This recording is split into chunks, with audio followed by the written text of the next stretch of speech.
Assalamu alaikum. Welcome to Lucy's English and IELTS. Today we are going to learn a very important English grammar topic, do versus make. Many English learners confuse these two verbs. Actually, they are very simple if we understand the basic idea. The key concept is do is used for tasks or activities, make is used for creating or producing something. Do means perform an action, make means create a result. Sometimes this result is visible, sometimes it's not visible, okay? তার মানে কি do মানে কাজ করা, make মানে কিছু তৈরি করা। এই তৈরি করা জিনিসটা কখনো দৃশ্যমান কখনো দৃশ্যমান না। Number 1, we use do for tasks, work or activities. That means it refers regular routine, right? Routine jobs, responsibilities. For examples, I do my homework every evening. She does the laundry on Sundays. In both sentences, the person is simply performing a task. They are not creating something new, তাই না? এই দুটো সেন্টেন্সের পার্সনগুলো, এই I এবং she, এই দুটো subject, তারা তাদের কাজ করছে, নতুন কিছু তৈরি করছে না, তাই না? He did the cleaning yesterday, they are doing the assignment now. এখানেও শুধু কাজ করা হচ্ছে, নতুন কিছু তৈরি করা হচ্ছে না। নাও we use do for general actions, especially when the activity is not specific. কখনো কখনো অ্যাক্টিভিটি স্পেসিফিক হতে পারে না। একটু আগে আমরা বলেছি ক্লিনিং, লন্ড্রি, হোমওয়ার্ক, এগুলো স্পেসিফিক, নির্দিষ্ট একটা একটা করে বলেছে, কিন্তু কখনো কখনো কোনো নির্দিষ্ট কোনো কিছু মিন করা হয় না, জেনারেলাইজ ভাবে বলা হয়। যেমন I have nothing to do today, she did something strange yesterday, did you do anything interesting last night, she does everything for his family. In this sentences the action is general or unspecified. এখানে কোনো যে অ্যাকশনগুলো বলা হয়েছে এগুলো general, কোনো specific বা নির্দিষ্ট কোনো কিছু বলা হয় না। সে তার ফ্যামিলির জন্য অনেক কিছু করেছে, কি কি করেছে একটা একটা করে বলা হয় নাই, ওই যে করেছে এভরিথিং এর মধ্যে সেটা ইনক্লুড, ওকে? ইন্টারেস্টিং এর মধ্যে সবকিছু হয়ে গেছে, স্ট্রেঞ্জ ওটার মধ্যে সবকিছু হয়ে গেছে। Now let's move to make. We use make when we create or produce something, আগেই বলেছি তাই না? তাহলে এক্সাম্পল কি হবে? She made a cake for the party, they made a beautiful painting. He made a chair from wood. The chef made dinner. In all cases, something new was created, right? একটা cake তৈরি হয়েছে, একটা painting তৈরি হয়েছে, একটা chair তৈরি হয়েছে, dinner তৈরি করা হয়েছে, এগুলো নতুন একটা কিছু, এবং এগুলো কি ভিজিবল, রাইট? আমি আগেই বলেছিলাম যে ক্রিয়েটের ক্ষেত্রে বা প্রডিউসের ক্ষেত্রে কিছু জিনিস হবে ভিজিবল, কিছু জিনিস ভিজিবল হবে না, এগুলো সবই ভিজিবল। বার্থডে কেক দেখা যাচ্ছে, পেইন্টিং দেখা যাচ্ছে, চেয়ারটাও দেখা যাচ্ছে, ডিনারটাও দেখা যাচ্ছে। Next, we use make for plans, decision or arrangement.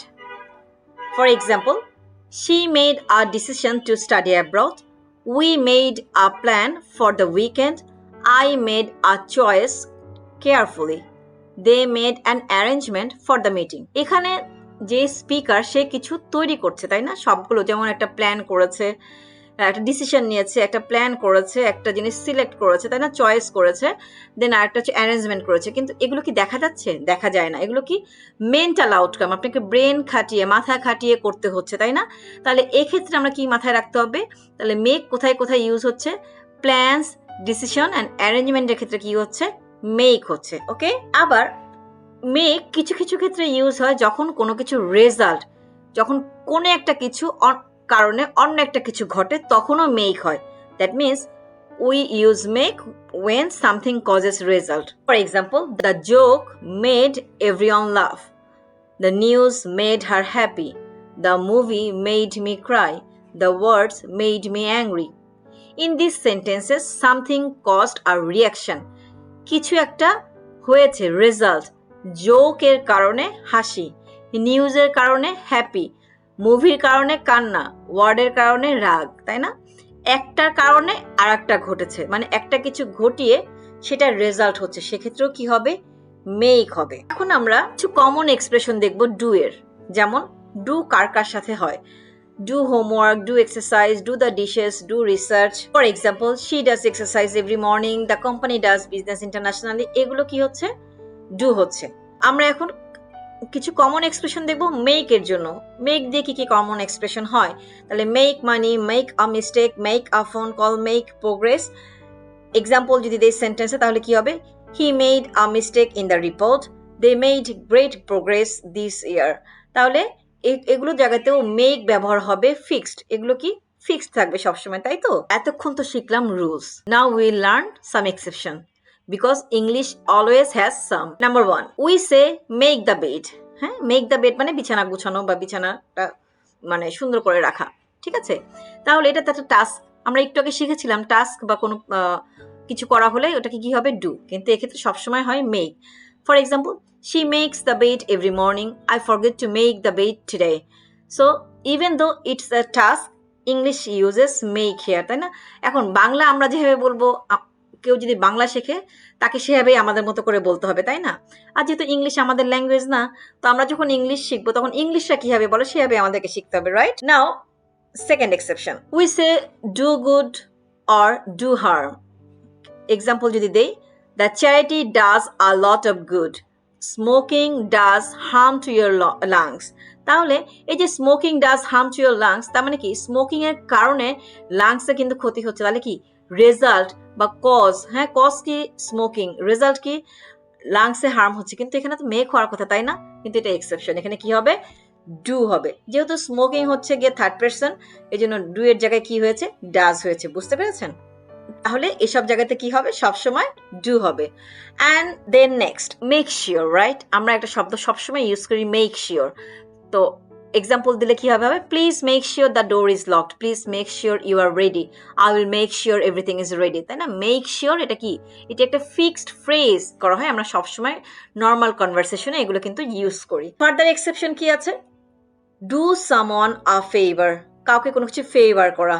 Example দিয়ে যদি বলতে হয় যে কাউকে কোনো কিছু হেল্প করে, অ্যাকচুয়ালি, হ্যাঁ, can you do me a favour, she did him a favour by helping with the project. Okay, she did him a favour by helping with the project.